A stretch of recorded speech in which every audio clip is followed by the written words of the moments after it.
Hello दोस्तों, क्या होगा यदि कभी पुलिस से आपका आमना सामना हो या पुलिस किसी मामले में आपको गिरफ्तार कर ले, तो उन परिस्थितियों में आपके पास कौन कौन से कानूनी अधिकार होते हैं। क्या आप पुलिस से अपनी गिरफ्तारी का कारण जान सकते हैं या क्या आप अपने पसंद के अधिवक्ता से भी मुलाकात कर सकते हैं। तो इसका उत्तर है हाँ, कानून आपको इसकी इजाज़त देता है।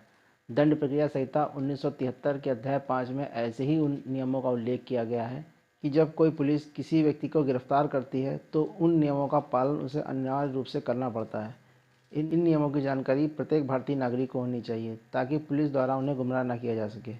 तो वे कौन कौन से नियम हैं, आइए जानते हैं। दंड प्रक्रिया संहिता 1973 के अध्याय 5 की धारा 41 हमें यह बताती है कि कोई भी पुलिस वाला किसी भी व्यक्ति को उन परिस्थितियों में बिना मजिस्ट्रेट के आदेश के और बिना गिरफ्तारी वारंट के भी गिरफ्तार कर सकता है जब वह व्यक्ति कोई संज्ञेय अपराध कर रहा हो या संज्ञेय अपराध कारित करने वाला हो। धारा 41 में पुलिस को बिना मजिस्ट्रेट के आदेश के और बिना गिरफ्तारी वारंट के भी व्यक्ति को गिरफ्तार करने का अधिकार है।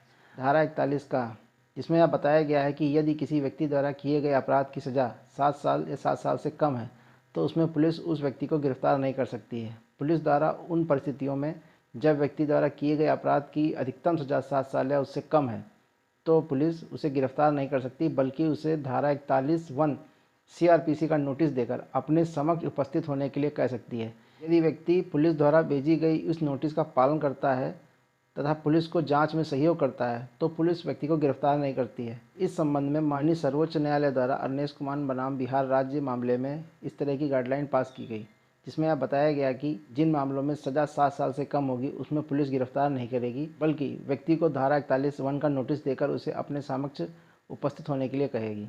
अरनेश कुमार बनाम बिहार राज्य मामले से पहले दहेज संबंधी मामलों में भी पुलिस द्वारा गिरफ्तारियां की जाती थीं।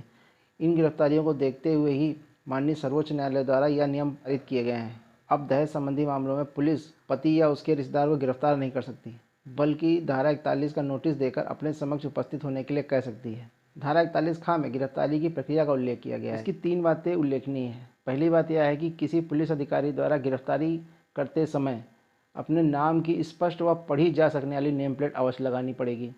दूसरा नियम यह है कि गिरफ्तारी करते समय गिरफ्तारी मेमो अनिवार्य रूप से बनाना पड़ेगा। तीसरा नियम यह है कि गिरफ्तारी मेमो पर किसी एक साक्षी का हस्ताक्षर अवश्य कराया जाएगा, और यदि गिरफ्तारी मेमो पर गिरफ्तार व्यक्ति के किसी भी रिश्तेदार का हस्ताक्षर नहीं है तो उस गिरफ्तार व्यक्ति की सूचना उसके रिश्तेदारों को अनिवार्य रूप से दी जाएगी। धारा 41D यह बताती है कि गिरफ्तार व्यक्ति को अपने पसंदीदा अधिवक्ता से मिलने का राइट है। जब किसी व्यक्ति को गिरफ्तार किया जाता है तो गिरफ्तारी के बाद वह अपने पसंद के अधिवक्ता से मिल सकता है। अब बात करेंगे धारा 42 की। धारा 42 उन परिस्थितियों का उल्लेख करता है कि यदि पुलिस द्वारा किसी व्यक्ति से उसका नाम व पता पूछा जाता है, वह अपना नाम व पता बताने से इनकार कर देता है या गलत नाम व पता बताता है, तो पुलिस उस व्यक्ति को संदेह के आधार पर गिरफ्तार कर सकती है। लेकिन यह गिरफ्तारी तभी तक होती है जब तक कि उसका नाम व पता सही तरीके से मालूम न कर लिया जाए। जब उस गिरफ्तार व्यक्ति का नाम व पता ज्ञात हो जाता है तो उस गिरफ्तार व्यक्ति को निजी मुचलके पर या उचित धनराशि की जमानतदार प्रस्तुत करने पर छोड़ दिया जाएगा। परंतु यदि 24 घंटे के समय अवधि के भीतर गिरफ्तार व्यक्ति के नाम व पते की सही जानकारी प्राप्त नहीं हो पा रही है अथवा वह गिरफ्तार व्यक्ति उचित धनराशि का जमानतदार प्रस्तुत करने में असफल है तो ऐसे व्यक्ति को संबंधित मजिस्ट्रेट के समक्ष अनिवार्य रूप से पेश किया जाएगा। धारा 43 प्राइवेट व्यक्ति को भी किसी अपराधी को गिरफ्तार करने का अधिकार देती है। जी हाँ, जब कभी ऐसी सिचुएशन होती है कि जहां अपराध घटित हो रहा है वहां मौके पर पुलिस या कोई अन्य सक्षम अधिकारी नहीं पहुंच पा रहा है, तब धारा 43 किसी भी प्राइवेट व्यक्ति को अधिकार देती है कि वह उस अपराधी को गिरफ्तार करके अपने कब्जे में ले तथा ऐसी गिरफ्तारी के लिए ऐसे प्राइवेट व्यक्ति को किसी भी प्रकार की सज़ा या दंड नहीं दिया जाएगा। धारा 43 में यह बताया गया है कि जब कभी ऐसी परिस्थितियां उत्पन्न होती है कि घटना स्थल पर जहां अपराध घटित हो रहा हो तथा अपराधी व्यक्ति मौके पर मौजूद है और मौके पर पुलिस वहां नहीं पहुंच पा रही है, तो प्राइवेट व्यक्ति उस अपराधी को गिरफ्तार कर सकता है तथा अपने अभिरक्षा में रख सकता है तथा ऐसी गिरफ्तारी के लिए प्राइवेट व्यक्ति को किसी भी प्रकार की सज़ा या दंड नहीं दिया जाएगा। धारा 46 महिलाओं की गिरफ्तारी के संबंध में व्याख्या करती है। धारा 46 की सब धारा 1 यह बताती है कि महिला अपराधी को केवल महिला पुलिस द्वारा ही गिरफ्तार किया जा सकता है। धारा 46 की धारा 4 यह बताती है कि किसी भी महिला अपराधी को सूर्यास्त के बाद तथा सूर्योदय से पहले नहीं गिरफ्तार किया जाएगा, परंतु यदि ऐसी परिस्थितियां हैं कि उस महिला अपराधी को सूर्यास्त के बाद तथा सूर्योदय से पहले गिरफ्तार करना अति आवश्यक है, तो सक्षम महिला पुलिस अधिकारी अपने निकटतम मजिस्ट्रेट से ऐसी पूर्व अनुमति लेकर ही उस महिला को सूर्यास्त के बाद तथा सूर्योदय से पहले गिरफ्तार कर सकती है।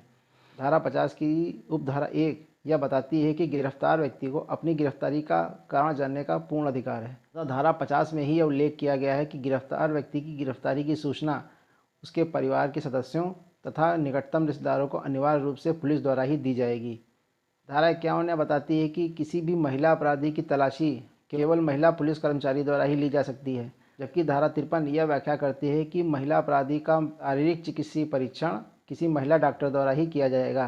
धारा 54 यह बताती है कि किसी भी गिरफ्तार अपराधी का शारीरिक परीक्षण केंद्र या राज्य सरकार के सेवाधीन सरकारी डॉक्टर द्वारा ही किया जाएगा। धारा 55 यह बताती है कि गिरफ्तार व्यक्ति के स्वास्थ्य व सुरक्षा की जिम्मेदारी पुलिस की होगी। यदि पुलिस अभिरक्षा में गिरफ्तार व्यक्ति की स्वास्थ्य या सुरक्षा में किसी भी प्रकार की चूक होती है या उसके शरीर को या उसके जीवन को कोई हानि पहुंचती है तो इसकी समस्त जिम्मेदारी पुलिस की ही होगी। धारा 55 के उल्लंघन के कई मामले हमारे सामने आते रहते हैं, जिसमें यह सुनने को मिलता है कि अपराधी व्यक्ति की मृत्यु पुलिस अभिरक्षा में ही हो गई या किसी व्यक्ति की मृत्यु थाने में पुलिस कस्टडी के दौरान हो गई। ऐसे मामले सामने जब आते हैं तो उन पुलिस वालों के विरुद्ध न केवल विभागीय कार्रवाई की जाती है बल्कि उनके विरुद्ध हत्या का मुकदमा भी दर्ज किया जाता है। जबकि धारा 56 यह बताती है कि जब किसी व्यक्ति को पुलिस द्वारा गिरफ्तार किया जाता है तो जिस थाने की सीमा के भीतर वह व्यक्ति गिरफ्तार किया जाता है उस थाने के भार साधक अधिकारी यानी इंस्पेक्टर या निकटतम मजिस्ट्रेट के समक्ष वह गिरफ्तार व्यक्ति अविलंब रूप से पुलिस द्वारा प्रस्तुत किया जाएगा। जबकि धारा 57 यह बताती है कि पुलिस द्वारा गिरफ्तार कोई भी व्यक्ति 24 घंटे के अंदर अंदर मजिस्ट्रेट के समक्ष प्रस्तुत किया जाएगा। 24 घंटे की समयावधि से अधिक समय तक कोई भी अभियुक्त पुलिस अभिरक्षा में नहीं रखा जा सकता है। विधि से संबंधित अन्य जानकारी के लिए जुड़िए हमारे चैनल से। धन्यवाद।